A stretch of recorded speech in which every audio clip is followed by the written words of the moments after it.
Buenos días, somos estudiantes de la materia de hermenéutica jurídica con el profesor Javier González Reynosa y pues este es nuestro grupo conformado para la mesa de trabajo. Mi nombre es Moisés de Jesús Guzmán Carrero. Mi nombre es Antonio Balsa. Mi nombre es Abraham David de Roterán Pérez. Mi nombre es Ariane Duque. Mi nombre es Dani González.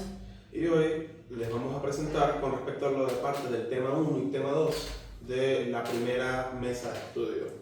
Ok. Bueno, primero vamos a empezar a resolucionar con las primeras preguntas.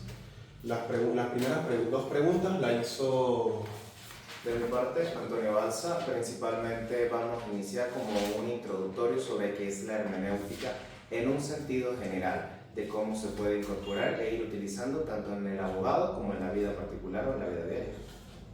Perfecto. Si quieres, inicias tú con tu concepto de qué es la hermenéutica en sentido general y pues de repente vamos a empezar a ir discutiendo una por una, ¿sí? Creo que para aclarar, cabe resaltar que estas preguntas han sido generadas de las clases que hemos visto de manera online en las noches en este periodo del mes de octubre. Entonces, pues esas son las preguntas que han surgido de sus clases. De cierta forma o cierto énfasis de lo que hemos llegado o hemos recopilado a través de las clases, podemos aplicar una definición que la hermenéutica puede ser una ciencia social, que la aplicamos como una manera metodológica de ciertas variables, de una u otra forma, que busca encontrar tanto el razonamiento como lo lógico a lo que se quiere aplicar. Pero nosotros como futuros abogados, principalmente, es fundamental tener uso y conocimiento de la hermenéutica porque a través de ella vamos a emplear diferentes técnicas, palabras claves y concretas que van a ser fundamentales al momento de solucionar o resolver casos. ¿Qué opiniones pueden aportar ustedes? ¿Qué piensas tú? Bueno, en mi caso, investigué un poco sobre esta pregunta en el sentido general, y es que ocupa la interpretación de las normas y textos legales, pero más allá de eso tiene un objeto y un significado que es comprender las leyes así y su aplicación en casos concretos, porque como ya lo hemos visto, hermenéutica básicamente es interpretación, pero no interpretación de algo de manera individual, sino puede ser de manera colectiva y no solo enfocado en una sola cosa, sino puede ir un poquito más allá de la realidad. Es como algo concreto que se puede interpretar, que tiene doble significado, se puede decir, y que pues a la vez va muy entrelazado con el mundo de la filosofía y lo que es el mundo jurídico. Bueno, parte de, o sea, más que todo, la hermenéutica se refiere a comprender y explicar lo que son símbolos, textos, discursos y demás. Un ejemplo, el idioma. El idioma es un método de interpretación y también, en este caso con nuestra carrera, pueden ser lo que son las leyes, los códigos, las normas que están establecidas en nuestra legislación venezolana. Y bueno, además, la hermenéutica busca ir más allá a la superficie literal para captar intenciones, contextos y significados profundos de cada cuestión, de cada tema, de cada aspecto lógico que puede obtener una persona. Además, creo que también es algo crucial que la hermenéutica se basa en distintas ciencias. Un ejemplo, filosofía, literatura, sociología, derecho, historia y ciencias humanas. De una u otra forma, para complementar a todo esto, y dicho lo del compañero, también podemos dar de importancia que el empleo de logos, signos, alguna otra forma de representación y como lo dice la base histórica y la parte científica, complementa muchísimo que la hermenéutica es una ciencia en particular o debe ser caracterizada de esa manera porque ayuda a fundamentar el razonamiento lógico y la interpretación tanto como persona como de material física que se le pueda aplicar a cualquier entorno relacionado de alguna materia o otra ciencia en específica. Súper. ¿Qué tienes de área o Dani? Como muy bien lo dijeron, pues la ciencia es la ciencia que investiga todos los aspectos relacionados con la interpretación. Esto influye el estudio y sus fundamentos.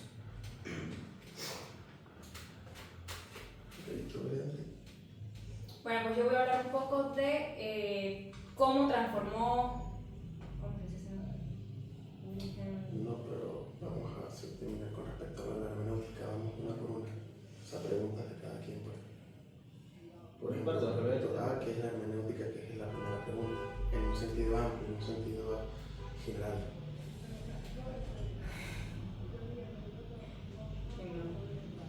Bueno, continuando en plenaria a ello, podemos también dar un ejemplo breve que se dio en una de las clases, fue el logo de la universidad.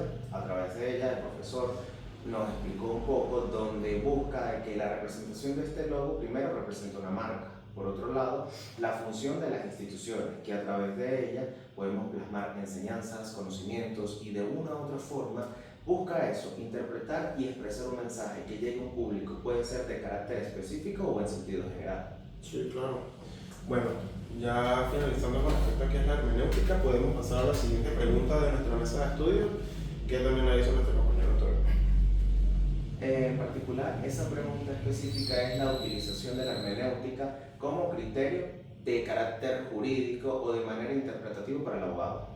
Bueno, yo puedo comenzar de que esto es fundamental, es muy fundamental, porque en sentido general permite estructurar pensamientos críticos de cada quien. Como tal, la persona debería, más que todo el abogado, debería tener su pensamiento crítico y que sea de manera coherente, identificar, resolver problemas complejos, y eso se puede ir plasmando mediante las leyes, mediante las normas que necesiten en un caso. Y obviamente pues tomar las decisiones basadas en evidencia y promover la claridad intelectual y la objetividad en campos como la ciencia, por ejemplo. O sea, la hermenéutica en este aspecto, en el sentido jurídico, es indispensable. ¿Por qué? Porque todo abogado necesita su pensamiento crítico interno, y para eso existe lo que es la hermenéutica. Todo se tiene una interpretación, y más en las leyes. Principalmente porque en alguna u otra forma, para el momento de hacer resoluciones de casos, el abogado puede presentarse en diferentes escenarios, de que de repente podemos plasmar en una audiencia o en un caso, presentar pruebas que pueden ser de una manera escrita. De una u otra forma también va a estar el criterio y el razonamiento que voy a implementar en el desempeño de un caso cuando me toque la parte oral, que de una u otra forma, si lo relacionamos a algo conocido como son los principios, como es el principio de la oralidad o de la escritura, siempre desenvuelven el criterio del abogado. De una u otra forma, para poder tener un buen desempeño de ello, hay que aplicar lo que es de una u otra forma una ciencia llamada hermenéutica, porque influye o tiene gran influencia para el abogado, porque a través de ella usa la utilización de lo que es la interpretación. Claro, y ahí se basa en todo, o sea, mediante las pruebas, mediante pruebas escritas, orales, símbolos, cualquier logo, dependiendo que sea el caso, es importante. Claro, y puedo acotar que pues también en base a esto es la manera de interpretación y argumentación desde el punto de vista del criterio legal, ya que pues ayuda en la resolución de conflictos, de problemas, de una manera clara y coherente. Bueno, vendría siendo su capacidad para analizar y argumentar y decidir lógicamente en lo que permite los actos profesionales. Por ejemplo, Dani, ¿qué piensas tú? ¿Cómo puede obtener o sea, cómo puede argumentar un abogado un caso, de repente, qué piensas tú, un caso civil? ¿Cómo se puede argumentar y cómo se puede interpretar mediante pruebas civiles? Un ejemplo, algo de divorcio, un tema de divorcio, un caso de divorcio. Que de repente, ¿qué puedes pensar tú como futuro abogado, qué puedes interpretar con respecto a un caso de esa rama? O sea, de repente que yo te demuestre un ejemplo, una prueba, yo soy la contraparte, yo soy el actor y tú eres el opositor, que eres eres el demandado. Y de repente estoy haciendo pruebas que son falsas. ¿Cómo puedes argumentar o cómo puedes interpretar una prueba que nunca existió, o una prueba que de repente tú sabes que es mentira, tú sabes que es falsa, y cómo puedes interpretarla, cómo puedes defenderla, cómo puedes probarla? Por lo menos tú, ¿cómo lo pensarías? Pues, primeramente, claro, al principio sería un poco confusioso, pues, porque presentando pruebas que uno sabe que son mentiras, por decirlo así, pues sería cuestión de analizar mejor y buscar otras personas, o, ¿cómo diría yo? O otras cosas que lo ayuden a uno Como, para poder... por ejemplo, ayúdame tú ahí, Antonio, de repente. De alguna u otra forma, para el momento de la resolución de un caso, es muy importante que el abogado primero escuche muy bien al cliente. ¿Por qué? Porque a través de tener conocimiento específico y complejo sobre el caso, de qué trata, podremos trabajar de alguna u otra forma en base a las pruebas que sean presentadas y las que yo pueda presentar para, sea de que pueda tener una ventaja o en este caso buscar ganar el caso. ¿Qué sucede? Porque principalmente yo nunca voy a buscar en un caso convencer a la otra parte ni creer de sus mentiras. Principalmente yo soy la parte que busca hacerle creer al juez o de una u otra forma que el juez falla a mi favor, que tenga los elementos suficientes y que de alguna u otra forma deje sin argumentos a la otra parte. Porque una vez cuando yo estoy dejando sin argumentos a mi contraparte, de una u otra forma estoy teniendo una gran ventaja o un gran acierto de poder ganar el caso. Sí, y que, o sea, para acotar, una de las cosas que pues, el profesor siempre ha explicado en clase es el ámbito legal, que pues las cosas o las acciones humanas se prueban mediante testimonios, mediante documentos y evidencias que corroboren que es realidad, y de esa manera pues se puede aplicar la hermenéutica jurídica desde cualquier punto de vista o clasificación o elementos. De una u otra forma con la solidez que tú se la puedas presentar al juez, porque cuando tú le pruebas con solidez y de una u otra forma manteniendo la seguridad y perspectiva, siempre van a ser puntos a favores que van a ayudar mucho en la resolución del caso o de una audiencia. De una u otra forma no solo basta eso, sino también buscar escarbar y encontrar hasta lo más a fondo para poder comprobar, independientemente sean pruebas que yo esté presentando o que la contraparte esté presentando y me esté desfavoreciendo. Porque de alguna u otra forma, si no busco tener o leer detalladamente, aplicar la lógica y escarbar minuciosamente, puedo obviar detalles que de alguna u otra forma pueden ser a mi favor o me pueden afectar de alguna manera. Perfecto, ¿qué piensas tú, Andy? ¿Cómo puedes tú personalmente argumentar o cómo puedes interpretar un caso así? Si ya por lo menos ya estamos más o menos debatiendo, ¿qué crees tú o qué plan de acción puedes implementar para de repente defenderte de algo, de un momento así? Bueno, pues en mi opinión sería como asesorarme, más que todo con herramientas del Código Civil, ¿verdad? Porque ahí pues nos explican más a fondo las posibles soluciones que podríamos darle a tal caso, ¿no? Y pues como dice el compañero, que nosotros siendo el abogado, bien sea del culpable o del inocente, nosotros debemos de igualito darle a entender al juez que sí, que mi cliente es el principal afectado en esa situación. Ok, vamos con la siguiente pregunta. Ya son las siguientes dos preguntas, yo las creé, que es ¿cuál es la postura de la hermenéutica respecto de que se interpreta únicamente textos y símbolos? O si también se puede afirmar que la realidad es interpretable. Por ejemplo, voy a citar ahí al pensador Martin Heidegger y a Hans-Georg Gadamer, que afirman que no solo se interpretan textos y símbolos, sino que la realidad misma y el ser humano son inherentes. Son inherentemente interpretables, ya que el conocimiento ni es pasivo ni es objetivo, sino es un proceso dialógico y contextual donde prejuicios, horizontes históricos y el lenguaje moldean cómo percibimos y cómo comprendemos la realidad de cada quien. Esto se justifica porque Heidegger ve el mundo como una proyección interpretativa constante, y Gadamer introduce el círculo hermenéutico y la función del horizonte, rechazando el objetivismo positivista para enfatizar que toda comprensión, incluso de la realidad cotidiana de cada persona, es histórica, relacional y es subjetiva.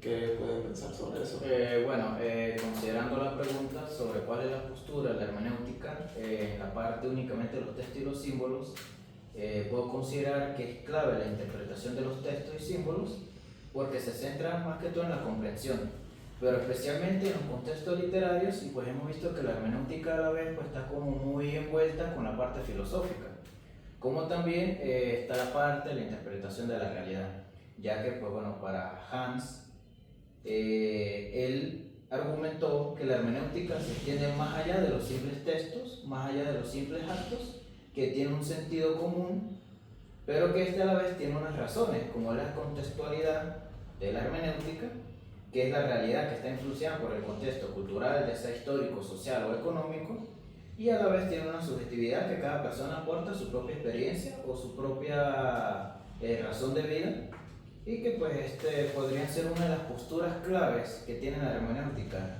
frente a las realidades que pueden ser interpretadas. De alguna de las formas, complementando a ello y citando tanto un texto etimológico de Hermes, dios olímpico mensajero, dice lo siguiente, que la palabra hermenéutica procede etimológicamente del verbo hermeneo, significa expresar el pensamiento por la palabra, interpretar, explicar, dar a conocer, traducir o comunicar. Principalmente a ello, si lo basamos y lo relacionamos con la ciencia, nos volvemos a ir al enfoque de interpretar, que su gran énfasis o su gran mensaje va a buscar es eso, interpretar la lógica de algo que se esté dando a conocer o se quiera dar a expresar, ya sea a través de la utilización de símbolos, signos, y a cada uno de ellos qué características se les puedan acotar, como una forma o un color, que siempre de alguna forma busca es transmitir un mensaje de manera clara y precisa.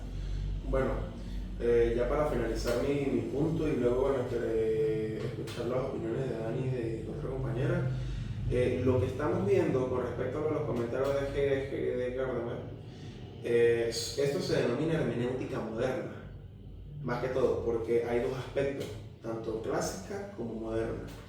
La clásica, sinceramente, no la tengo muy clara. Sin embargo, cité mucho lo que es la moderna, y más que todo se basa en eso. Se basa en cómo la vida cotidiana de cada persona es interpretablemente inherente. Entonces es algo curioso, pues. De alguna otra forma, como para complementarla, es llevarla mucho a la realidad, a la actualidad específicamente, porque si nos basamos en la parte clásica, principalmente vamos a basarla en las teorías de los autores. Se va a enfocar más que todo en eso, netamente teórico. Ahora, si nos vamos a la moderna, busca implementar de una manera, como la palabra lo dice, moderna, más actualizada, más práctica, porque de alguna u otra forma un ejemplo de ello que nos ha enseñado de vida fue el ejemplo de la pandemia. ¿Cómo hizo de que a través de que las personas hayamos quedado encerradas por un largo periodo de tiempo en nuestras casas, buscamos la manera de resolver, de analizar y de encontrar con lógica cómo subsistir y sobrellevar de alguna u otra forma la vida, llevándola a evolucionar, a emplear nuevas técnicas, tanto para trabajar y en el uso diario. Uno de ellos, un ejemplo muy básico, es el estilo de trabajar de manera remota, desde nuestras casas. De alguna u otra forma eso no nos ha frenado, sino al contrario, nos ha permitido evolucionar y tener un mayor alcance a más personas. De alguna u otra forma, yo puedo encontrarme aquí en Venezuela, pero tranquilamente en ciertos horarios determinados puedo estar trabajando para una empresa de otro país.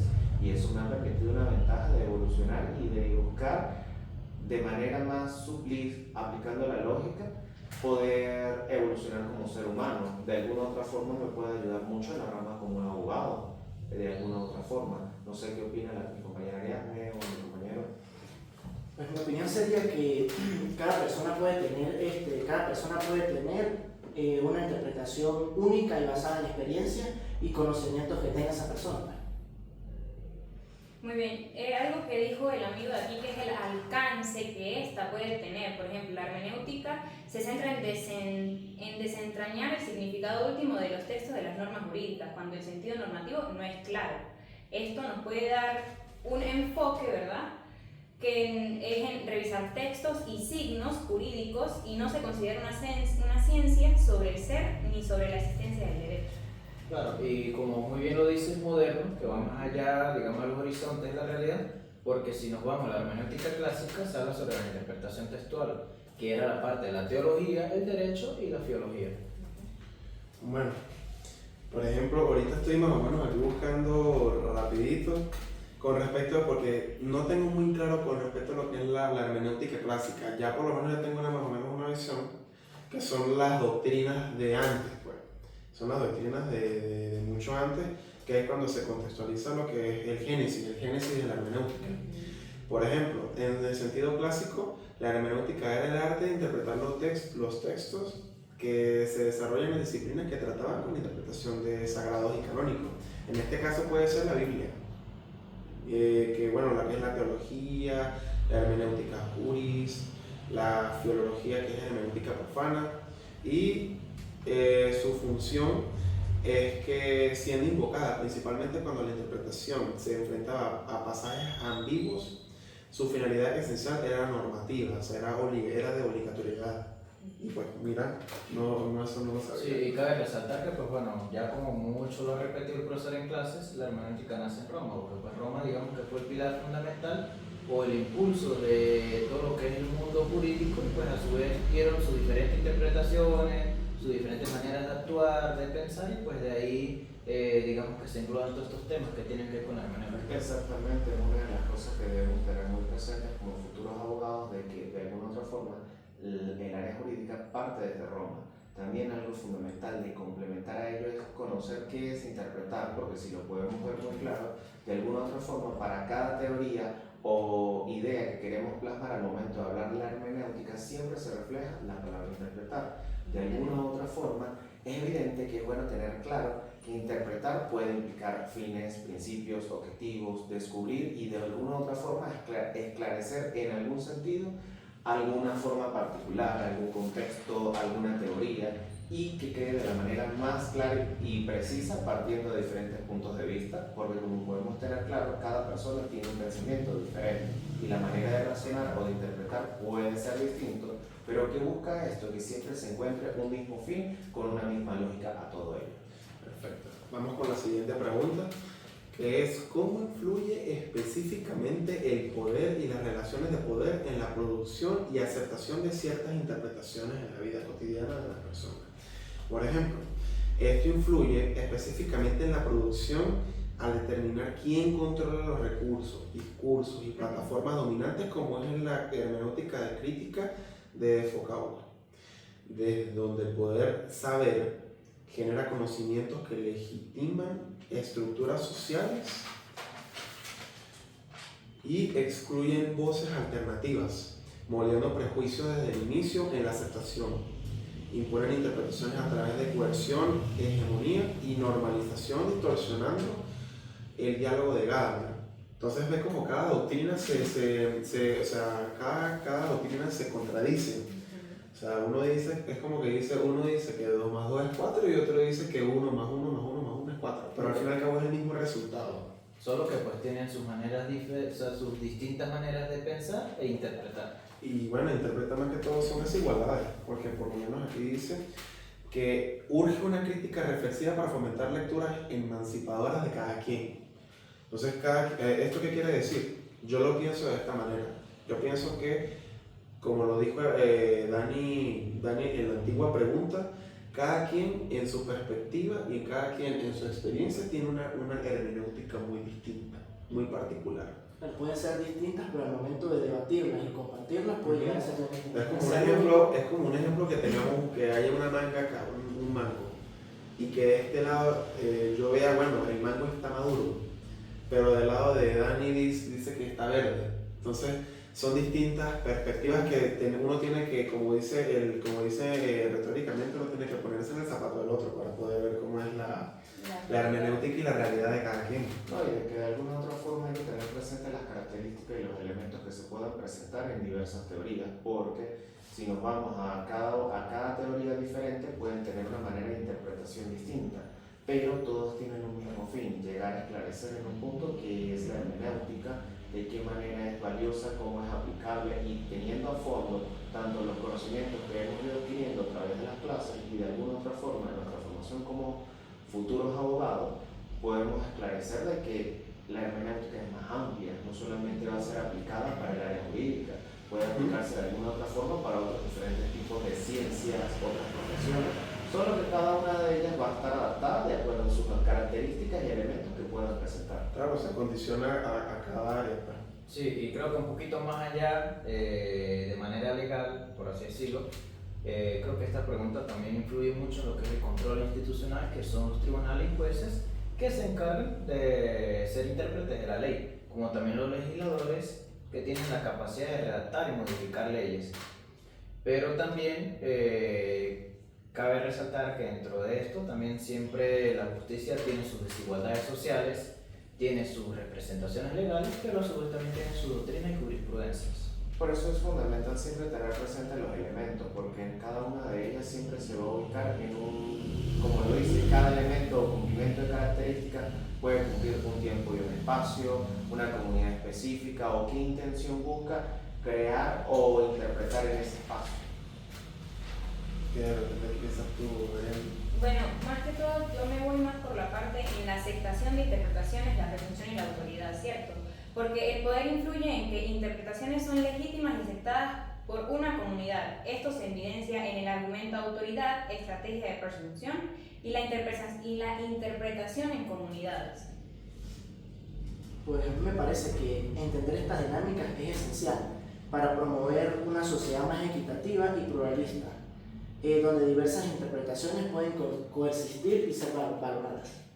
Por ejemplo, bueno, yo creo que también una parte de la hermenéutica puede ser en esta pregunta, como estamos hablando de realidades individuales, realidades particulares, un ejemplo, como dijo el compañero Antonio, un trabajo remoto, un trabajo presencial.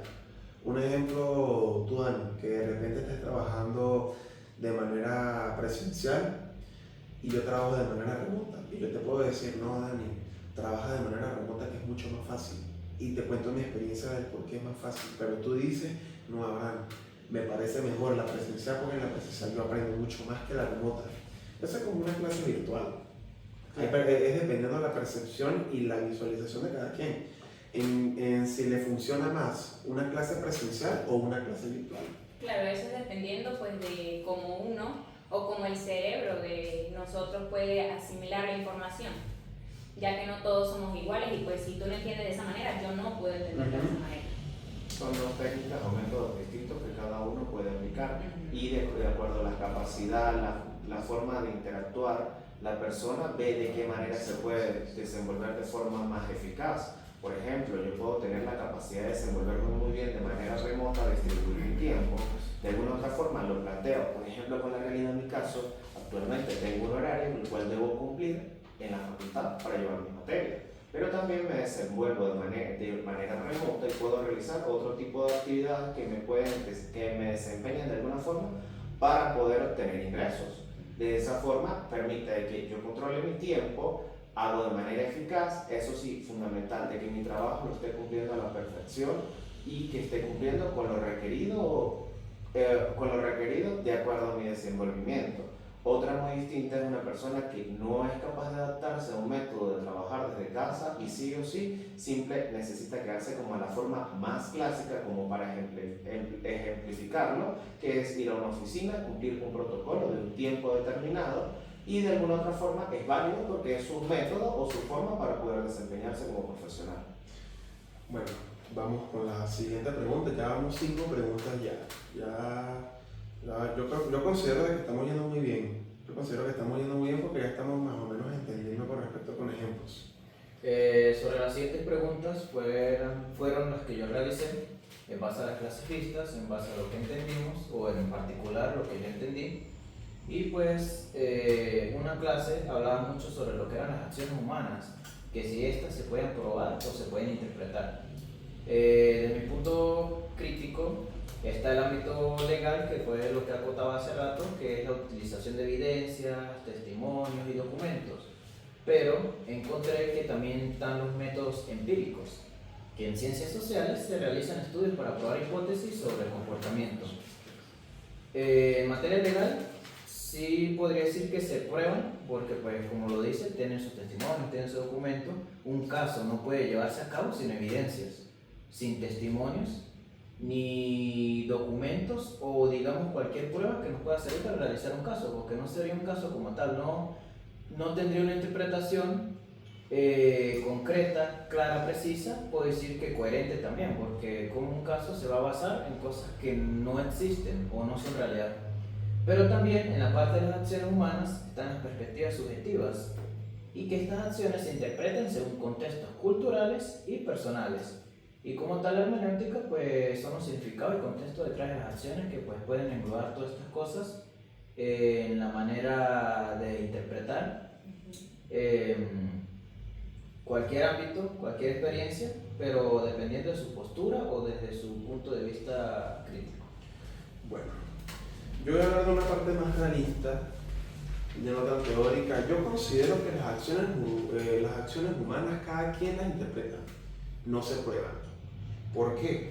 Porque ya es un sentido empírico, positivista, y esto se debe a que las acciones de las personas son intencionales. Son conceptuales, son históricas, son moldeadas por prejuicios, horizontes culturales y relaciones de poder. Un ejemplo, yo puedo considerar que se interpreta mediante la cultura de cada persona. Por lo menos la mayoría de los estudiantes de la Universidad de los Andes son foráneos, que si no son de acá, locatarios de Mérida, ellos son de otros estados, son de otros pueblos del mismo estado, y cada quien tiene cultura. Eso es como que o en otro país, que hay personas que comen con las manos y otras comen con cubiertos. Entonces las personas que comen con cubiertos dicen que no, qué asco, tal, pero es la cultura de cada persona. Entonces yo considero que no se prueba, sino se interpreta. Lo considero yo, porque esto requiere una comprensión dialógica y relacional, como es el círculo hermenéutico de cada lugar.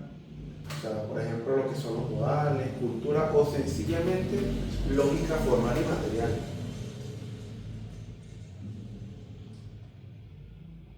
No sé qué puedes decir personalmente de esto, porque ya Pues sí, sentí como un sería silencio. porque lo más es que en el derecho se busca probar los hechos ocurridos, pero antes de probar se debe interpretar la intención detrás de las acciones humanas, para luego calificar jurídicamente esos hechos.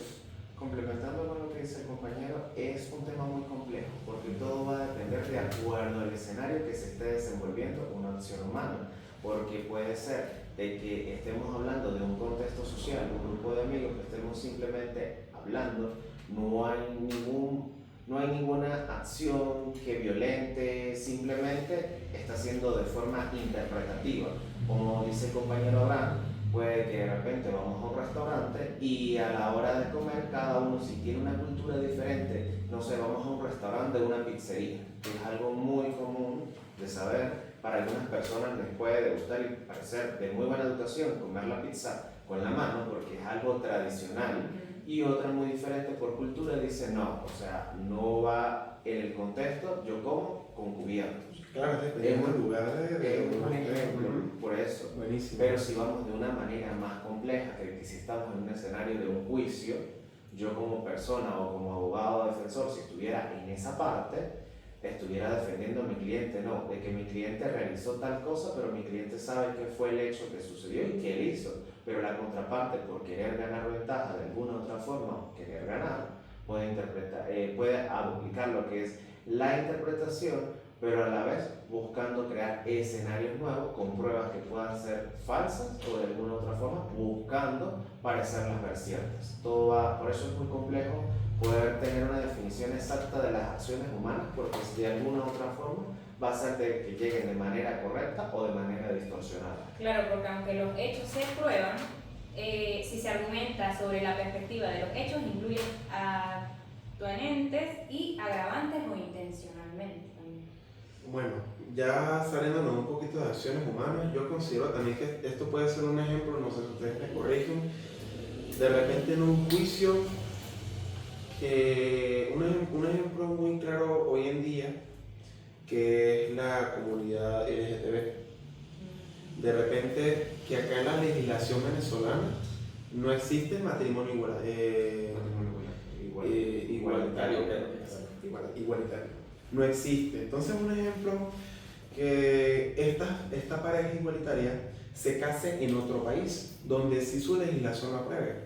Y diga, bueno, ya estamos aquí, ya nos casamos, ya chévere, pero nos vamos a regresar otra vez a Venezuela a ejercer nuestro matrimonio.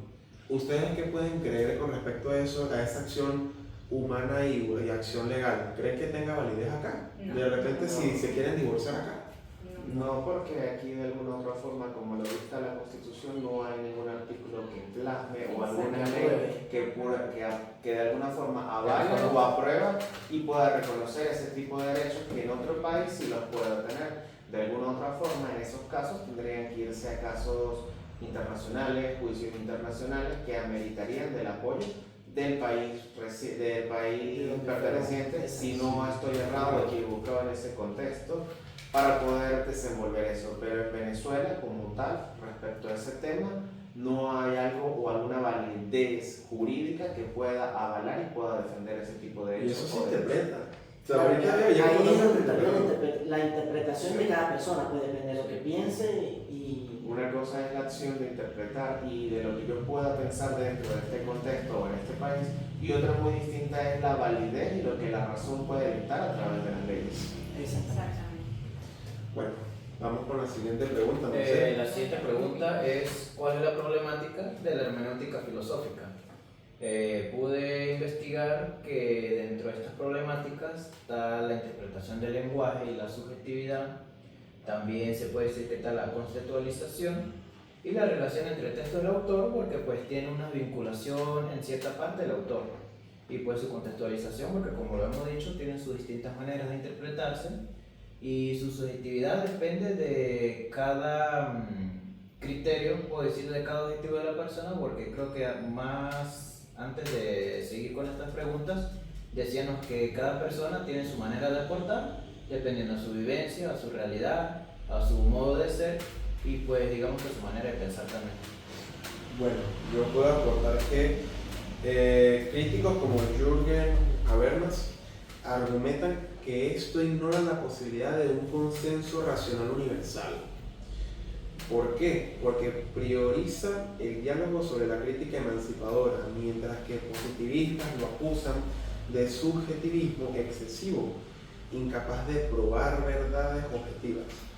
Esto también, bueno, lo que es lo que estamos hablando desde hace rato, pues, de que cada doctrina se contradice, o sea, como que todo matame es así. Entonces, bueno, esto radica en su tendencia al relativismo interpretativo de cada persona, donde la verdad se ve como histórica y conceptual. Eso es lo que yo puedo argumentar.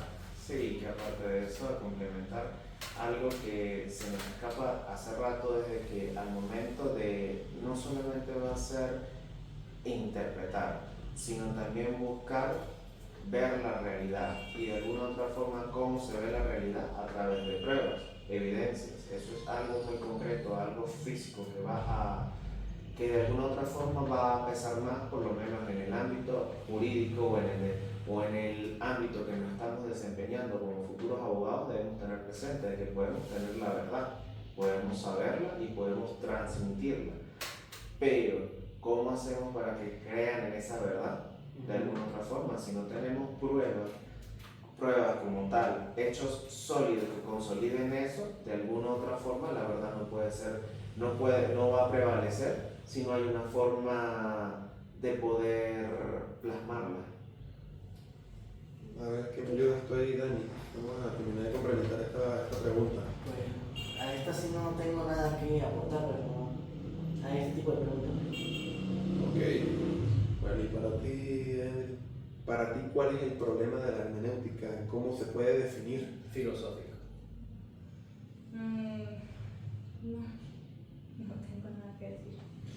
Bueno, yo considero que, bueno, ya como para finalizar esto, yo lo puedo argumentar de una manera individual en que el problema de la hermenéutica filosófica es que como hay muchas doctrinas, uno dice como, ok, ¿a quién le hago caso? Eso es como cuando tú tienes varios jefes en un trabajo, que uno te dice una cosa y el otro te dice otra y se contradice. Dice, ok, ¿a quién le hago caso? O ¿a quién me rijo? ¿A quién cito? ¿Qué doctrina voy a seguir? Entonces, bueno, en un caso particular es ese, como de repente un trabajo. O sea... Aunque ahí se vería también como que en qué te ayuda a ti irse por un lado o irse por el otro, ¿no? La conveniencia que a ti te dé eso, o sea, esa situación. Porque imagínate, póngale que el jefe que te paga te da tal orden y el que no te paga te da otra orden totalmente diferente. ¿A quién le vas a seguir tú? Claro, o sea, es algo Es a la demasiado... conveniencia de Claro, uno mismo, eso es diría una yo. forma muy subjetiva, pero si lo llevamos al contexto de la pregunta, de la forma más filosófica, siempre debemos ser lo más objetivo posible, basarnos siempre en teorías de autores que de alguna u otra forma hablen de ellas, como por ejemplo, quien implementó un origen de teoría fue Platón, que en algún punto se llegó a tocar en la clase. y él de alguna otra forma trata de plasmar en ella que la hermenéutica va en función de dirigir, de guiar, de mostrar el camino, de prescribir o de ordenar las diferentes formas de manera de cómo una persona puede utilizar como herramienta, porque de alguna otra forma la hermenéutica es una herramienta muy necesaria y muy complementaria, como lo hemos venido tocando, no solamente para en el ámbito del abogado, sino también va a ser aplicada en otras ciencias, en otras carreras. Por eso es fundamental tanto para la vida cotidiana el uso y la implementación de ella, aunque de algunas maneras no logremos verlo, siempre estamos usándola para desempeñarse uno como profesional. ¿No? Y también eso se puede interpretar en base a cada código, qué ley, o sea, qué artículo personalmente conviene más. Entonces es algo relativamente complejo. O sea, uno tiene que poder plasmar las ideas bien y hacer todo de la manera que se pueda aclarar mucho mejor para cada quien. Bueno, vamos con las siguientes preguntas, que estas preguntas las formuló nuestro compañero Dani González. La siguiente pregunta es, ¿se necesitan reglas metodológicas rígidas para una determinación universal? Pues en ese caso sería mediante a la necesidad de las reglas metodológicas rígidas para una interpretación universal, dependiendo del contexto y del objetivo de la interpretación. Si bien pueden ser útiles, en ciertos casos también es crucial reconocer la importancia y de la flexibilidad y la adaptabilidad. ¿Qué piensas?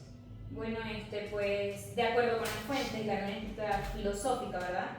En el tercer gran sentido, sería como que surge de una gran parte como una reacción a la idea de la interpretación debido a entenderse desde la metodología. Bueno, esto da que el enfoque de interpretación universal o de la existencia minimiza o rechaza las necesidades de reglas metodológicas rígidas también. O sea, prácticamente estás como dando a entender de que no se requieren. No, o sea, de que se requieren, pero en un momento y espacio justificamente, pues. Bueno, yo sí considero de que no requiere reglas metodológicas rígidas, ya que la naturaleza contextual, histórica y polisémica de los objetos de estudio, lo que es los textos, el arte, la cultura y demás, por lo menos en este caso también la religión, también desafía cualquier algoritmo único. Entonces, en un lugar de una rigidez que sofocaría la riqueza de significado de cada área, se basaría en la adopción de criterios metodológicos sólidos y flexibles. Yo considero que se pueden requerir los aspectos metodológicos, pero de manera flexible de cada cultura. O sea, no es como una obligatoriedad, o sea, no son como normas metodológicas heterónomas, lo veo yo. Ya un ejemplo, lo que es coherencia interna, fidelidad contextual y de repente la capacidad explicativa de cada persona. O sea, yo puedo alegar de que no requieren aspectos metodológicos rígidos o obligatorios, sino tienen que ser flexibles para cada cultura y para cada persona. Sí. Bueno, no puede ser como lo dice el compañero, pero yo creo que sí tienen que estar a favor, porque pues estas tienen que tener su consistencia, su coherencia, tienen que tener a su vez algo que es muy importante, como es la seguridad jurídica, tiene que tener la facilitación de sus análisis, pero también puede tener sus contras, como puede ser la flexibilidad necesaria, puede ser la diversidad de contexto, porque pues sabemos que dependiendo de los textos pues varían las interpretaciones, y que también puede ser las interpretaciones creativas que requieren de un enfoque crítico que pues están restringidos en ciertas reglas estrictas. Todo esto pues en base a lo que es las reglas metodológicas, como hacía la pregunta del compañero, entonces pues puedo considerar que tiene sus favores, pero también tiene sus contras, dependiendo de qué punto de vista de la persona o de su manera de pensar o de su criterio interpretativo, pues lo puede argumentar. De alguna otra forma, si hablamos de reglas que estén basadas a ámbitos metodológicos, siempre hay que tener presente de que siempre van a ser necesarias de alguna otra forma, porque son ya estructuras que están creadas, de que tienen una función y de que de alguna otra forma deben ser implementadas tal cual como lo indican, porque para eso tienen su nombre, son reglas, si lo vemos en el ámbito metodológico.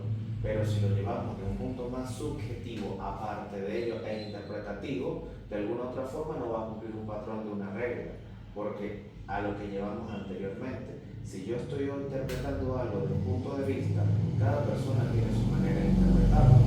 De cierto modo, puede que cumpla o no cumpla un patrón de acuerdo al contexto que se pueda desenvolver. Como lo decía el compañero Abraham, de alguna otra forma puede prevalecer más de manera indirecta o de alguna forma subjetiva o interpretativa sin cumplir un patrón de una regla, porque de alguna otra forma va a depender en el contexto, en el ámbito o la cultura, al escenario que se quiera hablar o plasmar con respecto al tema de la hermenéutica. Bueno, un ejemplo son, bueno, eso se ve en introducción, lo que son las normas. Normas sociales, normas religiosas, normas jurídicas y normas, me falta una. ¿Conceptuales? No, me falta una. Normas sociales, religiosas, jurídicas y sociales. Son 4. Esas normas son flexibles, relativamente, porque hay algunas que no son heterónomas, no son de cierta obligatoriedad, como de repente las normas jurídicas, que si no las cumples tienes una sanción o tienes un procedimiento, un debido proceso. Ya si son normas sociales, pues dependiendo también la cultura y de cada quien en el contexto y en el área donde lo vea. Un ejemplo de repente de norma social, las normas de convivencia en un lugar como de repente la facultad. Exactamente, como dijiste algo muy puntual, sanción, de que para eso es que se estipulan reglas y eso siempre va a depender de acuerdo al escenario o al contexto donde se encuentre. Porque puede que haya un lugar, podemos estar en un contexto, en un lugar donde pueden existir normas, pero de alguna otra forma no son tan severas, pueden definirse de guiarse de una manera más personal y desenvolverla.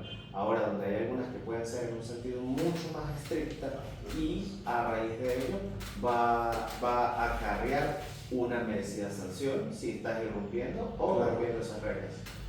Claro, ya es como de obligatoriedad.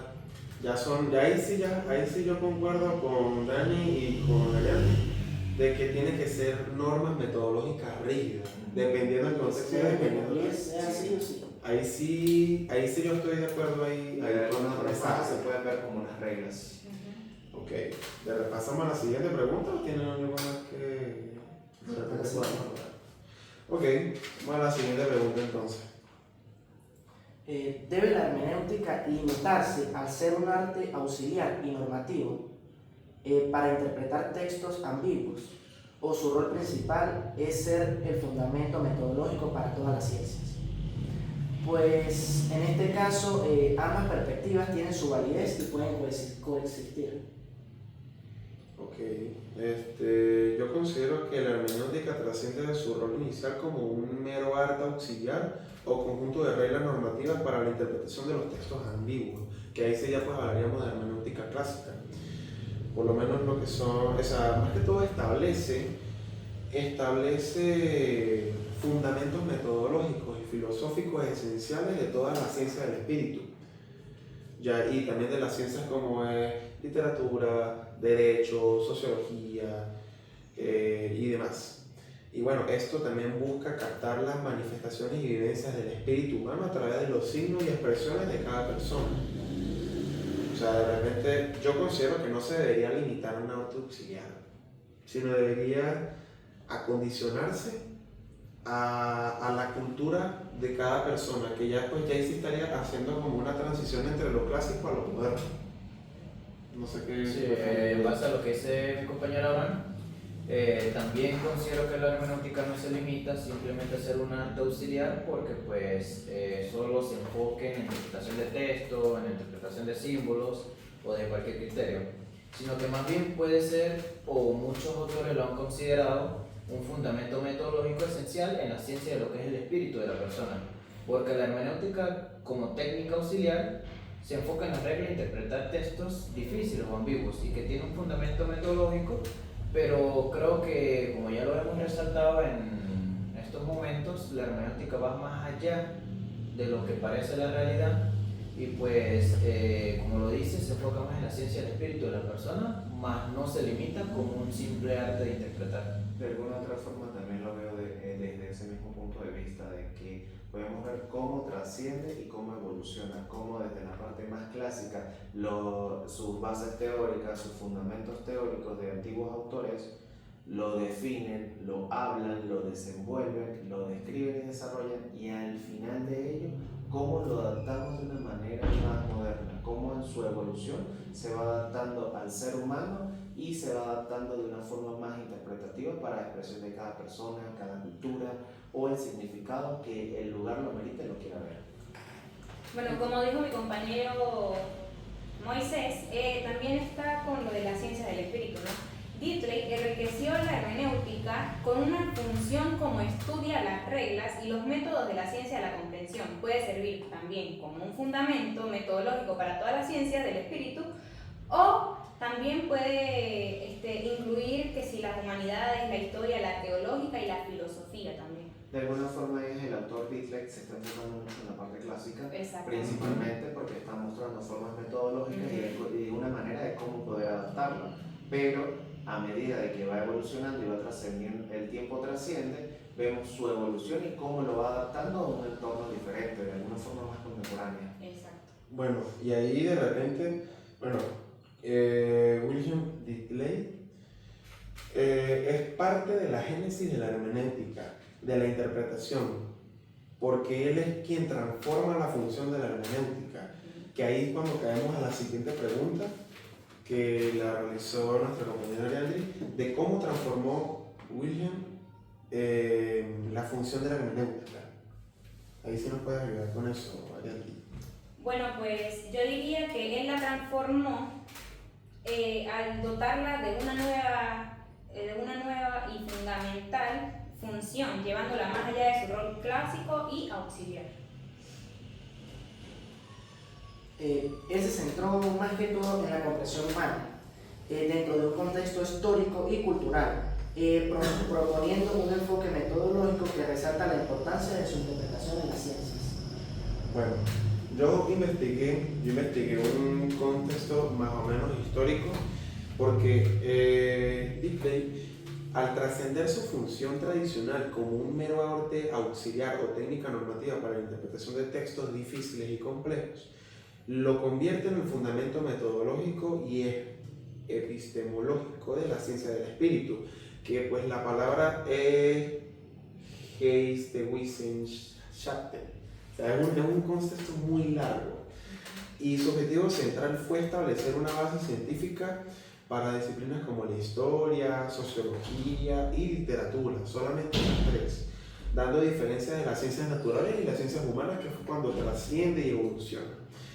Y Diddley argumentó que las ciencias humanas no se dedican a explicar los fenómenos causales, sino a comprender las objetivaciones de la vida y las expresiones de la historia de cada quien. De esta manera también podría decirnos de que, siguiendo con Diddley, él también enriqueció pues la tradición con una nueva función, como que concibió la hermenéutica como la disciplina que estudia las reglas y los métodos de las ciencias de comprensión. De esta manera también podría servir como fundamento metodológico para todas las ciencias del espíritu. Muy importante esa palabra, disciplina, que de alguna otra forma busca lograr entender de una forma más profunda el sentido de la hermenéutica y de su aplicación, de su utilización. Puedo acotar, referente a la pregunta de nuestra compañera Ariadne de cómo Whitley transformó la función de la hermenéutica, y es que más allá de eso la revolucionó, porque la hermenéutica, digamos, en ese entonces, en esa época, solo tenía un ámbito teológico y filológico, y Diddley le dio una función filosófica y metodológica, pero también introdujo el concepto de la comprensión de cualquier método de estudiar las conductas humanas, que podríamos decir lo que es hermenéutica o que es la ciencia de interpretar.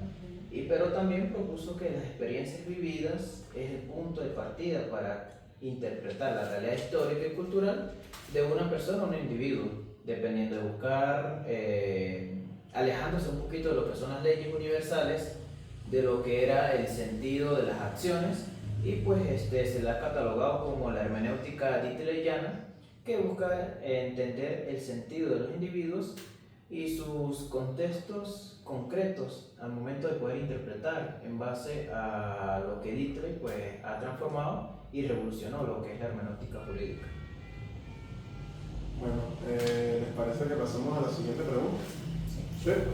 Bueno, seguimos con las mismas preguntas de nuestra compañera Ariandri, que dice, ¿cuál se convierte en el objeto de estudio principal de la hermenéutica en esta etapa? O sea, en esta etapa actual, lo que es la hermenéutica moderna. Yo, bueno, puedo analizar, dependiendo de la pregunta, que el objeto de estudio principal se transformó pasando del análisis normativo de textos ambiguos a la comprensión de la totalidad de las objetivaciones o expresiones de la vida de cada quien.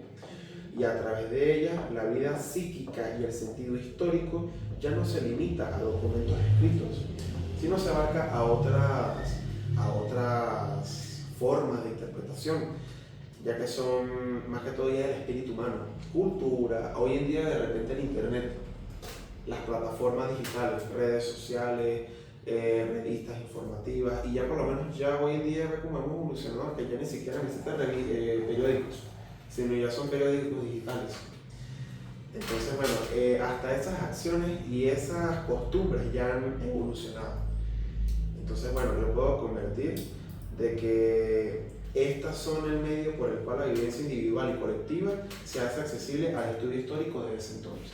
Claro, porque esta se enfoca más en trasladar el texto singular, objetivo del clásico, del sentido clásico, a la metodología necesaria para que las ciencias del espíritu alcanzaran un estatus científico respetable, suministrándoles una base metodológica.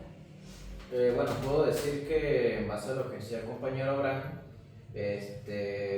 puede ser que su objeto central es más que la experiencia humana, sino en un sentido histórico, porque pues, bueno, el sujeto histórico, como los individuos viven, sienten y comprenden su mundo, el que los rodea. Tienen sus expresiones culturales, como es el arte, la literatura, pero las instituciones que reflejan su experiencia vivida desde cualquier punto de la interpretación. Y que la historia, pues bueno, es como una manifestación del espíritu humano que no solamente es una cronología de hechos, sino pues que, bueno, digamos que en la actualidad todos estos temas, globalizándolos, pues tienen unos pasos o una historia trascendental que, pues bueno, la ha conllevado a definir en una sola, o bueno, no digamos en una sola porque pues estamos hablando de una manera interpretativa que cualquiera puede dar su criterio diferente, pero que sí tienen su objeto central dependiendo de la experiencia del humano, de la persona humana. Por ejemplo, me voy a algo teórico que cita acá el autor Dickley y dice lo siguiente, que buscó que el método para la ciencia del espíritu sea implementado en la hermenéutica y que de alguna forma dé un giro radical de ser una metodología a ser una ontología, es decir, una reflexión sobre el ser del hombre. Es decir, que busca principalmente su forma de interpretar y de desarrollarse de manera independiente a través de las bases, los lineamientos y lo plasmado en el tiempo de lo que ha sido la hermenéutica. Algo que me aporte a mí. De esta pregunta no tengo nada que acordar. Bueno, yo les puedo dar de recuerdo, ahorita acabo de buscar unos ejemplos básicos sobre interpretación filosófica. De repente, la noción de la libertad, que ya es un derecho humano, un derecho que ha evolucionado desde 1945. Y dice, un filósofo puede interpretarla como la ausencia de coerción externa, que ya eso se llama libertad negativa, mientras otro la interpreta como la capacidad de actuar moralmente y tomar decisiones racionales.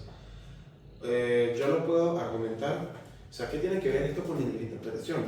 Mediante la actualidad y a lo ambiguo, a la antigüedad. Por ejemplo, de repente cómo ha evolucionado o cómo ha retrocedido los derechos humanos en cada legislación. Ya eso es cuestión de interpretación de cada persona. Que por eso es que se convierte en un objeto de estudio principal, porque ya es en esta cuestión de la actualidad. Por ejemplo, las diferentes interpretaciones llevan a distintas éticas y morales sobre un sistema político. Sí, de hecho, si lo baso también a otro autor que se llama Martin Heidegger, habla principalmente sobre el círculo hermenéutico como existencial. En ella busca principalmente plasmar cómo va cambiando la manera de pensar, cómo va evolucionando y se llega a una nueva comprensión y dice así, El círculo deja de ser un problema metodológico para ser una estructura ontológica, basándose un poco también a la estructura de lo que nos decía Dittler en algún punto. Y dice que de manera inherente a la existencia no podemos comprender nada sin una precomprensión y un prejuicio previo. Y en esta precomprensión se modifica a una nueva comprensión, es decir, busca una nueva perspectiva de cómo poder comprender esta ciencia y de alguna forma cómo se puede implementar de manera contemporánea. Bueno, vamos con la última pregunta. La siguiente y última pregunta. Bueno, ayúdame ahí, Ariane. Ajá, ¿podrían las tres acepciones de la hermenéutica coexistir o inherentemente incompatibles? ¿O son inherentemente...? Ay, no, ya va. ¿Podrían las tres acepciones de la hermenéutica coexistir o son inherentemente incompatibles? Ok, bueno, las tres acepciones de la hermenéutica, yo considero de que cada una representa niveles interdependientes y jerárquicos de la misma disciplina que es la hermenéutica, del mismo ámbito clásico. Por lo menos existe una de las acepciones, es la hermenéutica ontológica, que es de Gadamer y de Heidegger, que es la que ya he citado ya anteriormente, que ya eso es hermenéutica moderna, eso es hermenéutica moderna. Por ejemplo, se sitúa en la base, estableciendo que la comprensión es una condición fundamental de la existencia humana. Ya no es una técnica opcional, sino una técnica obligatoria y rígida de que todo tiene su método de interpretación. Todo. Entonces, bueno, sobre esta base se construye que la hermenéutica metodológica, que ya estamos trascendiendo a lo ambiguo, que es de Dittler, estructura la comprensión en un método formal adecuado para las ciencias humanas, diferenciándolas de las naturales. Finalmente, la hermenéutica constituye la aplicación práctica de estas directrices metodológicas para resolver problemas concretos de ambigüedad textual en campos específicos como el derecho o la teología. Entonces, ¿cómo puedo yo finalizar en si son inherentemente compatibles? Yo no creo que son incompatibles. Más bien, yo creo que por su misma evolución se han tenido que acondicionar cada una y unirse para poder crear una correlación entre la vida cotidiana de cada persona. A pesar de que tienen perspectivas muy diferentes, de alguna u otra forma van trascendiendo y se van conectando. Era como se hablaba en tres sentidos distintos de las acepciones de la hermenéutica. En una primera instancia hablábamos muy de lo clásico, de cómo Dittler lo plasmaba de alguna u otra forma a través de referencias filosóficas de diferentes autores, teorías, orígenes, y de alguna u otra forma como en un segundo sentido fue trascendiendo y fue cambiando para convertirse en una ciencia del espíritu. Fue complementando a no solamente ser una teoría muy clásica, sino ir más a la parte humanística, también teológica, y que sea complementada con las ciencias sociales basadas en lo que la filosofía o las teorías filosóficas nos dicen. Sí, y pues bueno, las tres acepciones que son las clásicas, las metodológicas y las filosóficas, pues también considero que no son necesariamente incompatibles porque pueden coexistir como niveles complementarios.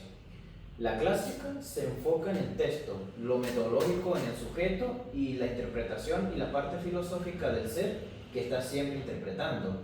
También lo que cambia es el alcance de la profundidad desde qué técnica puntual o hasta qué visión total se puede interpretar de manera de la visión del ser humano, y que pues algunos autores, como ya lo hemos subrayado, integran elementos de todas ellas, mostrando que la hermenéutica puede ser tanto como método como filosofía, porque pues bueno, creo que hemos hablado mucho sobre eso y pues como ya lo he dicho, considero personalmente que no deberían ser incompatibles porque pues cada acepción tiene su manera distinta de actuar, o también podría ser de interpretarse desde cualquier elemento, o bueno, lo que pues, los autores nos han integrado al pasar todo este tiempo, como lo que ha sido Dittler, Heidegger, que pues bueno, han aportado mucho en lo que es la parte de la hermenéutica y sus acepciones. Claro, esto nos deja una conclusión de que aunque la hermenéutica filosófica en el tercer sentido representa una ruptura ontológica con la concepciones anteriores. La disciplina jurídica integra y utiliza activamente las herramientas del postulado de la hermenéutica clásica como técnica y de la hermenéutica filosófica como filosofía del derecho. Pues me parece que no solo puede coexistir, sino que también puede complementarse y enriquecer el entendimiento de sus respectivos o distintos campos. Bueno, ya no sé si de repente hacemos unos ejemplos claros así rapiditos, de repente para ver si contextualizamos más lo de la hora con el tiempo y todo. Yo considero que qué increíble es como es el ejemplo de interpretación en la vida cotidiana. Ahorita estoy buscando de repente el lenguaje corporal de una persona.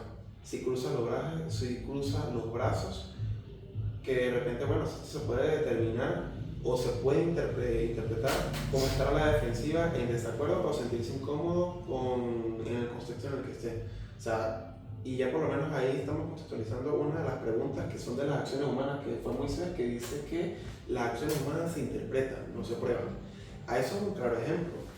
De hecho, justamente con lo que mencionas, si lo referimos también en la parte jurídica, en el momento de una audiencia o de un juicio, también el juez al momento cuando está evaluando, por lo menos un testigo, al momento de rendir su declaración, evalúa todos sus gestos, su movimiento de manos, su seguridad, de cómo lo dice, si está nervioso. Eso tiende a hablar mucho. De alguna otra forma es como un lenguaje, es el lenguaje corporal, que puede expresar muchas cosas sin decir palabras. Bueno, ahí sí, y también se interpreta mucho lo que son las leyes. Por ejemplo, como lo había dicho anteriormente, que son normas de obligatoriedad, son heterónomas. Bueno, un ejemplo, un artículo del Código Civil que diga que el plazo de prescripción es de 5 años. Bueno, esto se interpreta que el plazo es exactamente 5 años y 0 días. Son 5 años y ya. Y la ley es clara y no requiere buscar una intención oculta. ¿Cuál es la consecuencia jurídica de esto? Si un acreedor intenta demandar al 6º año, la acción legalmente prescrita y después debe rechazarla, o sea, ya completamente es nula. Entonces ahí se argumenta. Y se podría hacer un derecho comparado con otras legislaciones. De repente no puede ser 5 años, pueden ser más, pueden ser menos. O la ley de tráfico, que eso se interpreta, que ya es un hecho que ya no es a nivel inmaterial ni formal, sino ya a un nivel social. Las leyes están, tienen validez formal y material, pero no tienen la validez social. Y cada quien interpreta a su manera, ¿la acepta o no la acepta? O sea, y ya por lo menos, ya eso tiene sus consecuencias, tiene su interpretación y bueno, yo considero que esos son dos tipos de derecho. Tanto el derecho humano, el derecho natural, que ya es el Estado quien reconoce esos derechos, o el derecho positivo, que son las normas escritas por un Estado. De alguna otra forma, a lo que te refieres no es derecho positivo, principalmente, que son reglas o normas que ya están fundamentadas y están escritas, están basadas, y es lo que de alguna forma ya están establecidas y hay que darle un cumplimiento porque por algo existen, por algo están. Claro. Bueno, yo creo que con esto finalizamos. Muchas gracias por, bueno, yo creo que ya llegamos a la hora. Claro. Bueno, muchísimas gracias. Esto ha sido el desarrollo del tema 1 y parte de lo que ha sido el tema 2 con respecto a la hermenéutica. Nos vemos en la próxima mesa de estudio en noviembre.